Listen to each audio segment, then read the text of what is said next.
So learning എന്ന് പറഞ്ഞു കഴിഞ്ഞാൽ ഒരു ഗ്രാജുവൽ പ്രോസസ്സാണ്. എന്താ പറയുക, നമ്മൾ സ്വിച്ച് ഇട്ട പോലെ ഒറ്റ സ്റ്റെപ്പിൽ ചെയ്യുന്ന ഒരു കാര്യമല്ല. അത് നമ്മൾ ത്രൂ ഔട്ട് നമ്മുടെ ലൈഫ് പതുക്കെ നമ്മൾ അഡാപ്റ്റ് ചെയ്യുന്ന കാര്യങ്ങളാണ് ബേസിക്കലി ലേണിംഗ്. ഇപ്പം എൻ്റെ കാര്യം പറയുകയാണെന്നുണ്ടെങ്കിൽ ഞാൻ ഫോളോ ചെയ്യുന്ന ഒരു 2-3 മെത്തേഡ്സ് ഉണ്ട് ലേണിങ്ങിൽ എപ്പോഴും. അതിപ്പോൾ ഒന്നെന്താന്ന് പറഞ്ഞാൽ ഞാൻ 24 hour റീകോൾ മെത്തേഡ് എന്ന് വിളിക്കും. അതായത് ഇപ്പം എല്ലാ സാധനങ്ങളൊന്നും പറ്റില്ലെങ്കിലും ഞാൻ പുതിയൊരു കാര്യം പഠിച്ചു കഴിഞ്ഞാൽ ഒരു 24 മണിക്കൂറിൻ്റെ ഉള്ളിൽ ഞാൻ അത് ഒരിക്കലും കൂടി എങ്ങനെയെങ്കിലും ഒന്ന് വായിക്കാൻ നോക്കും. കാരണം എന്താ വെച്ചാൽ ഞാൻ ഇപ്പം ലൈഫിൽ ഇപ്പം നമ്മൾ കുറേ കാലമായല്ലോ പല കാര്യങ്ങളും പഠിക്കുന്നത്. അപ്പോൾ ഞാൻ അങ്ങനെ വായിച്ച ടോപ്പിക്കുകളും അങ്ങനെ വായിക്കാത്ത ടോപ്പിക്കുകളും പിന്നീട് എനിക്ക് ആലോചിച്ച് നോക്കുമ്പോൾ നല്ല ഡിഫറൻസ് ഉണ്ടായിട്ടുണ്ട്. കാരണം 24 hours ഒന്നും കൂടി വായിച്ചിട്ടുണ്ടെങ്കിൽ പിന്നെ ആദ്യത്തിലോട്ട് റിവൈസ് ചെയ്യാൻ വരുമ്പോൾ എനിക്കത് ഭയങ്കര ഈസിലി കണക്ട് ആവാറുണ്ട്.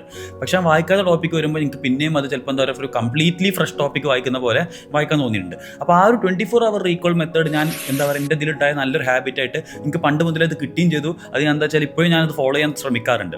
അതേപോലെ ആക്റ്റീവ് റീകോളിംഗ് മെത്തേഡ്. ഇപ്പോൾ ലേണിംഗ് നമ്മൾ നോക്കുകയാണെങ്കിൽ നമുക്ക് ഒരുപാട് ടെക്നിക്സ് കിട്ടും. പോമോഡോറോ ടെക്നിക്ക്, അങ്ങനെ കുറേ ടെക്നിക്സ് കിട്ടും. അതിൽ ഞാൻ ഫോളോ ചെയ്യുന്ന മറ്റൊരു മെത്തേഡാണ് ആക്റ്റീവ് റീകോളിംഗ് മെത്തേഡ്.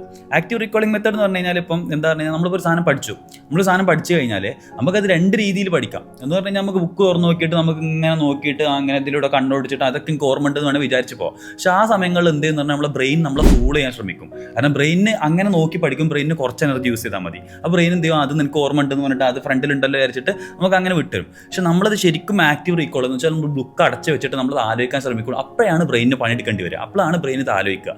അപ്പം ബ്രെയിൻ കൂടുതൽ പണിയെടുക്കണം. ആൻഡ് ആ സമയത്താണ് കൂടുതൽ ന്യൂറോണൽ കണക്ഷൻ നമ്മൾ ബ്രെയിനിൽ ഉണ്ടാവുക. അപ്പം നമ്മൾ ആക്റ്റീവ് റീകോൾ ചെയ്യുമ്പോൾ ഉണ്ടാകുന്ന മെച്ചം എന്താണെന്ന് പറഞ്ഞു കഴിഞ്ഞാൽ നമ്മൾ എക്സാം സിറ്റുവേഷനിൽ വീണ്ടും നമ്മൾ ചെയ്യാൻ പോകുന്ന ഇതേ സാധനമാണ് ആക്റ്റീവ് റീകോളിംഗ് ആണ്. അപ്പോൾ നിങ്ങൾ അതിന് മുമ്പ് ഒരിക്കൽ ആക്റ്റീവ് റീകോളിംഗ് ചെയ്തിട്ടുണ്ടെങ്കിൽ ഓൾറെഡി അവിടെ ന്യൂറോൺസ് ഫോം ആയി, ആ ന്യൂറോൺസ് തമ്മിൽ കണക്ഷൻ ഉണ്ട്. എക്സാമിൻ്റെ സമയത്ത് ഇത് റീഫയർ ചെയ്താൽ മാത്രം മതി. അപ്പോൾ നമ്മൾ ആക്റ്റീവ് റീകോൾ ചെയ്ത് കഴിഞ്ഞാൽ എന്തുണ്ടാവും, നമുക്ക് വീണ്ടും അത് റീപ്രൊഡ്യൂസ് ചെയ്യുന്നതിൽ ഡെഫിനറ്റ്ലി അഡ്വാൻറ്റേജസ് ഉണ്ടാവും. അപ്പോൾ ഇതുപോലത്തെ ഒരുപാട് ലേണിംഗ് ടെക്നിക്സും ഹാബിറ്റ്സും ഉണ്ട്. അപ്പോൾ അങ്ങനത്തെ സാധനങ്ങൾ നമ്മുടെ സ്റ്റഡിയിലോട്ട് ഏതൊക്കെയാണ് നമുക്ക് പേഴ്സണലി എഫക്റ്റീവ് ആവുക എന്നുള്ളത് മനസ്സിലാക്കിയിട്ട് നമ്മൾ സ്റ്റഡിയിലോട്ട് ഇൻക്ലൂഡ് ചെയ്ത് കഴിഞ്ഞാൽ അത് ഡെഫിനറ്റ്ലി നമുക്ക് നല്ലൊരു അഡ്വാൻറ്റേജ് തരും.